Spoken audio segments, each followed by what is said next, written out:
The antique shop on Maple Street had been calling to Sarah for weeks.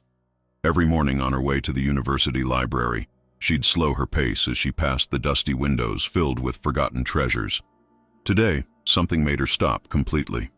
A small, ornate picture frame caught the autumn sunlight streaming through the glass. The photograph inside showed a young girl, maybe 8 or 9 years old, sitting in what appeared to be a Victorian parlor. The girl wore a white dress with delicate lace trim, her dark hair pulled back with a ribbon. But it was her smile that drew Sarah closer to the window, a bright, genuine expression of pure joy that seemed to radiate warmth even through the old glass. Sarah pushed open the shop door, setting off a chorus of wind chimes hanging from the ceiling.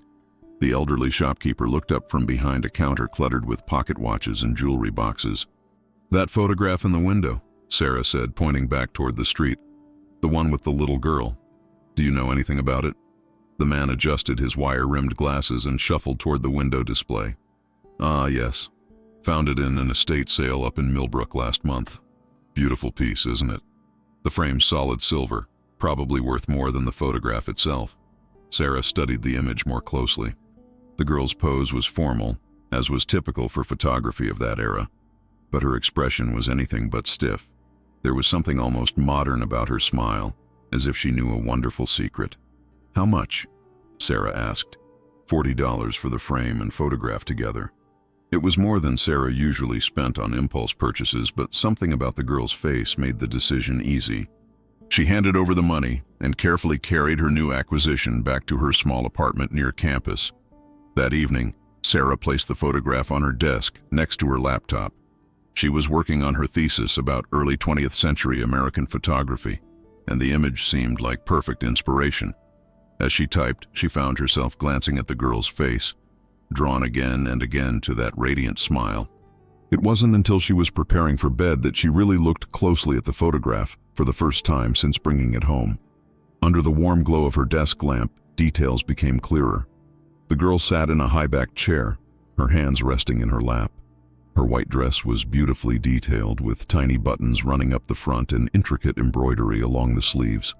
Sarah leaned closer, squinting at the image. Something seemed different about the girl's hands. At first glance, they appeared to be simply folded in her lap, but there was an odd shadow between her fingers.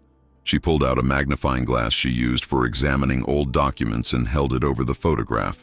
Her breath caught in her throat. The girl wasn't just sitting with her hands folded, she was holding something small and pale that Sarah had initially mistaken for part of her dress. As she adjusted the angle of the magnifying glass, the object became clearer. It was a doll. A tiny porcelain doll with dark hair and a white dress that perfectly mirrored the girl's own outfit. But there was something wrong with the doll's face. Where there should have been painted features, there appeared to be tiny dark holes where eyes should be, and what looked like a crack running down one side of its head. Sarah set down the magnifying glass and rubbed her eyes. She was probably just tired, seeing details that weren't really there. Old photographs often had imperfections, spots and shadows that could look like almost anything if you stared long enough. But when she looked again, the doll was still there. She spent the next hour researching Victorian photography techniques online, trying to understand how shadows and light might create the illusion she was seeing. Everything she read suggested that her first instinct was probably correct. Old photographs were notorious for creating false images through deterioration and poor lighting conditions. Still, she couldn't shake the feeling that there was something deliberately unsettling about the doll in the girl's lap. The next morning, Sarah brought the photograph to her advisor, Professor Williams, who specialized in historical photography analysis. His office was filled with examples of 19th and early 20th century images, and if anyone could explain what she was seeing, it would be him. "Interesting piece," he said, examining the photograph through his own magnifying equipment. "The quality is quite good for 1905, based on the style and composition. Professional work, I'd say. Probably a family portrait." "What do you make of what the girl is holding?" Sarah asked. Professor Williams spent several minutes studying the image. "It appears to be a doll of some kind, quite common for children's portraits of that era. Parents often included toys or cherished possessions to help the child remain still during the long exposure times. But doesn't something seem off about it? The face, specifically?" He looked again, adjusting the focus. Well, doll making in the early 1900s wasn't always as refined as modern techniques. Many cheaper dolls had rather crude facial features, and photography of that era often made small details appear distorted or unclear. Sarah nodded, but his explanation didn't fully satisfy her. There was something about the doll that seemed intentionally disturbing, not just poorly made or badly photographed. That afternoon, she decided to visit the Millbrook Historical Society, hoping to learn more about the photograph's origins. The town was about an hour's drive north of the university, nestled in a valley surrounded by hills that were just beginning to show their autumn colors. The Historical Society occupied a converted Victorian house on the main street. Sarah found the curator, Mrs. Patterson, organizing files in a back room filled with cardboard boxes and filing cabinets. "I'm trying to learn about a photograph that was recently sold at an estate sale here in town," Sarah explained, showing her the image. "Do you recognize the girl or the setting?" Mrs. Patterson studied the photograph carefully, her expression growing thoughtful. The dress style and photographic technique certainly fit with our local history from that period. Many of the wealthier families in Millbrook had formal portraits taken around 1905. She led Sarah to a wall covered with historical photographs of the town and its residents. "We have quite a collection from that era. The Ashford family, the Morgans, the Blackwoods, all the prominent families commissioned professional photographers for their children." Sarah scanned the photographs, looking for any similarities to her image. Most showed formally dressed children in similar poses, but none had the same warmth in their expressions as her smiling girl. "Actually," Mrs. Patterson said slowly, "there is something familiar about this particular photograph. The background setting, that wallpaper pattern and the style of chair, looks very much like the interior of the old Whitmore house." Whitmore House? It was one of the grandest homes in Millbrook back then, built in the 1880s by Jonathan Whitmore, who made his fortune in textiles. The family lived there until the 1920s, when they moved to Boston after... She paused, seeming to reconsider her words. "After what?" Mrs. Patterson looked uncomfortable. "There were some tragedies in the family. Nothing unusual for that era, you understand. Child mortality was much higher then, and families often faced multiple losses." "What kind of tragedies?" "Well, the Whitmores had several children, but only one survived to adulthood.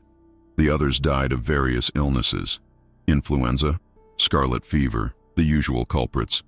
It was heartbreaking, but unfortunately common." Sarah felt a chill run down her spine. "Do you know which children died or when?" "I'd have to check our records, but I believe there was a daughter who passed away in 1905 or 1906. She would have been quite young, maybe 8 or 9 years old." The description matched the girl in the photograph perfectly. Sarah asked if she could examine the historical records, and Mrs. Patterson agreed to help her search through the files. They spent the next 2 hours going through boxes of documents, obituaries, and family records. Finally, in a folder labeled Whitmore Family 1900-1910, Sarah found what she was looking for. The obituary was brief, as was typical for the time. Miss Catherine Whitmore, beloved daughter of Jonathan and Margaret Whitmore, passed away November 15, 1905, after a brief illness. She was 9 years old. Services will be held at First Presbyterian Church. But it was the accompanying photograph that made Sarah's hands tremble. It was clearly the same girl from her portrait, wearing the same white dress, with the same dark hair and ribbon. The only difference was that this photograph showed her lying in what appeared to be a small white coffin, her hands folded over her chest. It was a post-mortem photograph, a common practice in the Victorian era when families wanted a final image of deceased loved ones. "Oh my," Mrs. Patterson said softly. "I hadn't realized this was a memorial portrait." Sarah stared at the two photographs side by side. The girl in her picture was definitely alive when it was taken. Her eyes were open, her smile genuine. But according to the records, Catherine Whitmore had died in November 1905, and the photographic style suggested her portrait had been taken around the same time. "Is it possible this portrait was taken shortly before she died?" Sarah asked. "Certainly. Many families commissioned formal portraits when children became ill, knowing they might not have another chance. But that didn't explain the unsettling feeling Sarah got every time she looked at the doll in Catherine's lap. Now, knowing the girl had died shortly after the photograph was taken, the image seemed even more disturbing. Mrs. Patterson helped her make copies of the historical documents, and Sarah drove back to the university with more questions than answers.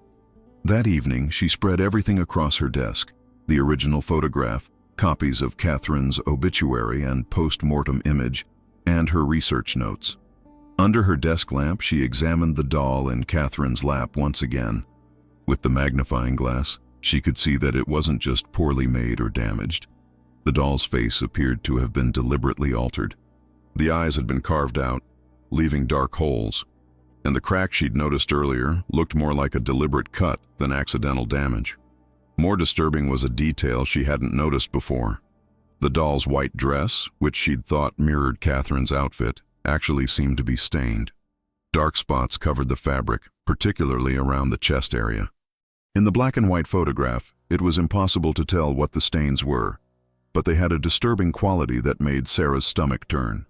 She tried to research the significance of dolls in Victorian mourning practices, thinking perhaps the damaged doll had some ceremonial purpose. What she found was even more unsettling than she'd expected. In some families, children's toys were deliberately damaged or altered when the child died, symbolically killing the objects so they could accompany the deceased to the afterlife. More disturbing were accounts of parents who would dress dolls to look like their deceased children, creating memorial objects that helped with the grieving process. But Sarah's research uncovered something even stranger. In a few documented cases, families reported that dolls belonging to deceased children would appear to move or change position, as if the child's spirit was still playing with them. These accounts were usually dismissed as grief-induced hallucinations, but they were remarkably consistent across different regions and time periods. As the night grew later, Sarah found herself unable to stop staring at Catherine's photograph. The girl's smile, which had initially seemed so joyful and alive, now appeared almost knowing, and the doll in her lap seemed to be staring back, despite its gouged-out eyes. She was about to close her laptop when she noticed something that made her blood run cold. The photograph on her desk looked different. Not dramatically. It was subtle enough that she might have missed it if she hadn't been staring at the image for hours. The doll's head was turned slightly to the left. She was certain it had been facing forward before. Sarah grabbed the magnifying glass and examined the image closely. She tried to tell herself it was just a trick of the light, or fatigue playing tricks on her perception. But no matter how she looked at it, the doll's position had definitely changed. She took out her phone and snapped a picture of the photograph, then compared it to others she'd taken earlier in the day. There was no doubt about it. The doll had moved. Over the next several days, Sarah became obsessed with documenting the changes in the photograph. She set up a time-lapse camera to monitor it continuously, but the device seemed to malfunction whenever anything significant happened. She'd find hours of footage missing, or the image would be too blurry to make out details. But with her own eyes, she witnessed undeniable changes. The doll would turn its head or shift position in Catherine's lap. Sometimes its damaged face would seem to be looking directly at Sarah, despite having no eyes. More disturbing were the changes in Catherine herself. Her smile, which had initially appeared so genuine and happy, began to look forced. There were days when her expression seemed sad, almost pleading, and her eyes, which had sparkled with life and mischief, began to look hollow and desperate. Sarah tried to research similar phenomena online, but most of what she found were obvious hoaxes or stories with no credible documentation. She considered taking the photograph to other experts, but how could she explain that an image from 1905 was somehow changing before her eyes? The breakthrough came when she discovered a collection of letters in the university archives, donated by a descendant of the Whitmore family. Among them was correspondence between Catherine's parents in the months following her death. Jonathan Whitmore had written to his brother in Boston. Margaret refuses to accept that Catherine is gone. She insists the child still plays with her dolls and claims to hear her voice in the nursery at night. I fear grief has affected her mind. The doctor suggests we remove all of Catherine's possessions from the house, but Margaret will not hear of it. Margaret Whitmore's own letters were even more revealing. Catherine comes to me in dreams, but they feel more real than waking. She tells me she is cold and lonely and asks why I let them put her in the ground. She shows me her doll, the one we buried with her, and it is broken and dirty. She asks me to fix it, but I cannot reach her. Jonathan thinks I am losing my sanity, but I know my daughter. I know when she is near. The final letter in the collection was dated December 1905, just 1 month after Catherine's death. I have commissioned Mr. Hayes to create a memorial portrait of Catherine, using the formal photograph we had taken just before she became ill. But something is wrong with the image he has produced. Catherine's expression looks different from the original, and the doll in her lap, the same doll we buried with her, appears damaged in ways I do not remember. Mr. Hayes insists he has not altered the photograph, but I cannot shake the feeling that Catherine is trying to tell me something through this image. I have decided to keep the portrait, despite Jonathan's objections. Perhaps it will bring me comfort, or perhaps it will help me understand what my daughter needs. Sarah realized that her photograph was the same memorial portrait Margaret Whitmore had commissioned. But if the original photograph had been taken before Catherine's death, and the memorial version was created afterward, why did the doll appear damaged in the memorial but not in the post-mortem photograph? She returned to the Historical Society to examine the post-mortem image more closely. Mrs. Patterson helped her access a high-resolution scanner that could capture details invisible to the naked eye. When they examined the post-mortem photograph under magnification, Sarah's theory was confirmed. Catherine was indeed holding a doll in death, but this doll appeared perfect, unmarked, with painted features intact and a clean white dress. It's as if 2 different dolls were photographed, Mrs. Patterson observed, or the same doll at different times, Sarah said quietly. That night, Sarah sat in her apartment staring at the memorial portrait. Catherine's smile had faded almost entirely now, replaced by an expression of profound sadness. The doll had turned to face outward, its hollow eye socket seeming to plead with anyone who would look. Sarah finally understood what she was witnessing. Catherine Whitmore had been buried with her beloved doll, but in the year following her death, something had gone wrong. The child's spirit was trapped, unable to rest because her cherished companion had been damaged or destroyed in the grave. The memorial portrait wasn't just a static image. It was somehow connected to Catherine's restless spirit, allowing her to communicate across more than a century of time. The changing photograph was the girl's desperate attempt to show what had become of her doll, and by extension, what had become of her. Sarah made a decision that might have seemed insane to anyone else but felt completely logical to her. She was going to help Catherine Whitmore find peace. The next morning, she drove back to Millbrook and located the old cemetery where the Whitmore family was buried. Catherine's grave was marked by a small white headstone with a carved lamb, a common symbol for children's graves in that era. Sarah knelt beside the grave and spoke aloud, feeling foolish but somehow certain she was being heard. "Catherine, I see your doll is broken. I understand you're trying to show me what happened. I want to help you." She pulled the memorial portrait from her bag and placed it against the headstone. "I'm going to find you a new doll, one that looks just like your old one, and I'm going to leave it here with you, so you won't be alone anymore." The drive to the antique district in the city took 2 hours, but Sarah was determined to find the right doll. She visited shop after shop, looking for a porcelain doll that matched the one in Catherine's photograph. Most were too modern or the wrong size, or had features that didn't match what she remembered from the original image. Finally, in a dusty shop specializing in Victorian-era toys, she found what she was looking for. The doll was almost identical to the one Catherine had been buried with. The same dark hair, the same white dress with tiny buttons, even similar facial features. The shop owner mentioned that it had been made around 1905, making it authentic to Catherine's time period. Sarah purchased the doll and drove directly back to the cemetery. Evening was approaching, casting long shadows across the old headstones. She placed the new doll carefully on Catherine's grave, arranging its dress and positioning its arms the same way Catherine had held her original doll. "Here," she said softly. "This one is perfect, and it's just for you. You don't have to be lonely anymore." As she spoke, Sarah felt a subtle shift in the air around her. Not quite a breeze, but a sense of movement and presence. The temperature seemed to drop slightly, and she had the distinct impression that she was no longer alone in the cemetery. But instead of fear, she felt a profound sense of peace settle over the gravesite. The oppressive sadness that had seemed to emanate from Catherine's memorial portrait was lifting, replaced by something that felt like gratitude and relief. Sarah returned home as the sun was setting. She went directly to her desk, where Catherine's memorial portrait still sat under the desk lamp. The change was immediately apparent. Catherine's smile had returned, brighter and more genuine than ever before. Her eyes sparkled with the same joy and life that had first drawn Sarah to the photograph, and the doll in Catherine's lap was perfect once again, unmarked, whole, with painted features intact and a clean white dress. It looked exactly like the new doll Sarah had left at the grave. Over the following weeks, the photograph remained constant. Catherine's expression never changed again. She looked eternally happy, holding her perfect doll in a moment of pure childhood joy frozen in time. Sarah kept the portrait on her desk as she finished her thesis, finding comfort in the girl's peaceful smile.